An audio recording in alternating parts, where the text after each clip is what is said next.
What's up, everybody? How you doing? And welcome. This is Lord PeteyTV here to give you a little bit of an update for Gray Zone Warfare. We have received another email from Rick Lagnese talking about Gray Zone Warfare and what they have done and where they're proceeding to do. First of all, I want to say thank you so much, Rick, for giving us this opportunity. And before we deep dive into it, please make sure you hit that subscribe button here to make sure you end up seeing all of our information that's going to be going forward about Gray Zone Warfare and other things. And please make sure you follow us wherever you can. So now, without further ado, I wanted to take a moment once again and tell you what is going on about Gray Zone Warfare, what it is, where we are now, the information they've gotten us, and where they're going to be going with it. So, all right, let's get right into it. Now, so Gray Zone Warfare is a game where you are placed against other PMCs in a location where you end up fighting it out to get loot and then leave to have some, it's a fun game to, produce fighting amongst other, types of people. Now, what we presently know about Gray Zone Warfare is that it is going to be a shooter that is going to be team based to allow you against two other factions. Now, the first thing I'm going to talk about, and you're going to, I'll see about having a little video clip here for you when you see it. So it's about the setting and the brief history about that. So the information that we hear is that you are going to be placed in a location called Lagam. Now, this is going to be somewhere in the Southeast Asia, and it's a very small area, but and a very low population. There is a president there, and the official languages are Lao and English. Now, what has ended up happening there is that now there is civil unrest between a bunch of different groups. So these three groups are ending up, they're going to be fighting each other to kind of get a hold of that area. Now, for this thing that's happening is that there's just massive amounts of fighting amongst everybody and going forward throughout everything for where, from what we can see. Now, I will say that from the information that we have here is that it's just, generally this area is under some type of, civil unrest, and, they've called in PMCs who are, for lack of a better term, mercenaries to kind of calm everybody down in that area. So, you are kind of sent in as one person, as part of a team, to kind of clear that up. Now, we're going to show a little bit of a video for what we have, and there's really no sound to it. So I'm going to try and give you a little bit of, a little overview of what that is when we are going through it. Now, once again, as we're looking here at this video, now I'm going to end up playing this, and we're going to kind of talk about it as we're going through. I'm going to pause at certain parts that I kind of see and I think are very interesting. And something, kind of makes everyone have an understanding of what is going on with this. So there's no sound whatsoever. And I asked them, why is there no sound? And they said they purposely kept it that way. And that's why I'm kind of putting, my little voice on it. So you're not just questioning what is going on. So here we are as we're going through here. So as you can see here, there is this trader that we have that is called Gunny, and he ends up having his tasks here, his rewards, and what you need to do when you're going on this side. This is another person called Banshee, who is another individual who has different types of guns. Now, from the conversations we've had with the people, each person kind of has their own specialty. If you kind of look at it, Gunny more has the defensive things, your backpack, your holsters, and so on and so forth. And then in here, Banshee more has your guns, which is kind of funny because you think it would be the other way around.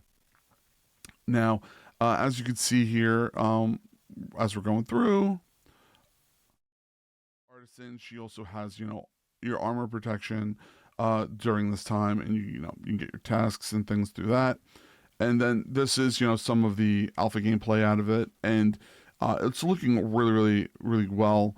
Um, the locations look very realistic.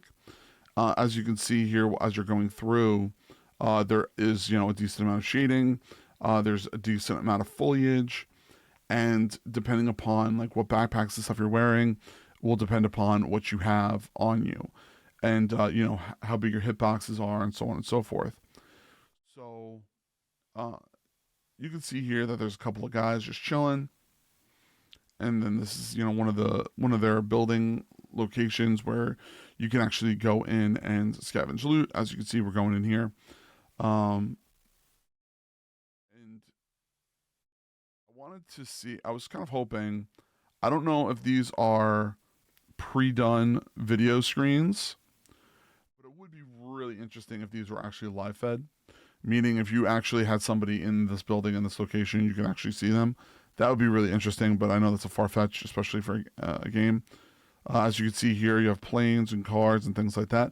I'm very curious to see if we're going to end up getting access to vehicles at some point for more movement around the map, because it is kind of large. Regular looting scenarios. This is just, people being, hung, unfortunately. And then here you have your in-game stuff where you are going through. It's a guy with a shotgun. As you can see, if you wanted to take a look, as you peeled around the corner, you notice that there is what looks like a weapon chest right here. I'm assuming that's a lootable weapon chest as you're going through.